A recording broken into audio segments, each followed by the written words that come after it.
நம்ம டியூஷன்ல வந்து ரக்ஷாபந்தன் செலிப்ரேட் பண்ணிட்டு இருக்கோம். நம்ம டியூஷன்ல வந்து நிறைய அண்ணன் தம்பிங்களாம் படிச்சுட்டு இருக்காங்க. அவங்க எல்லாரையும் கூப்பிட்டு ஒரு சர்ப்ரைஸ் பண்ணலாம், வாங்க போலாம். நம்மை போல நெஞ்சம் கொண்ட அண்ணன் தம்பி யாரும் இல்லை, தன்னை போல என்னை எண்ணும் நீயும் நானும் ஓர் தாய் பிள்ளை.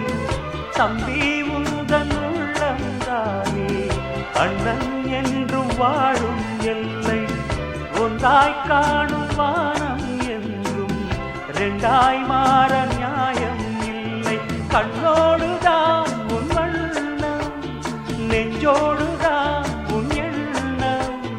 முன்னேறு நீ மென்மேலும், என் ஆசைகள் கைகூடும்.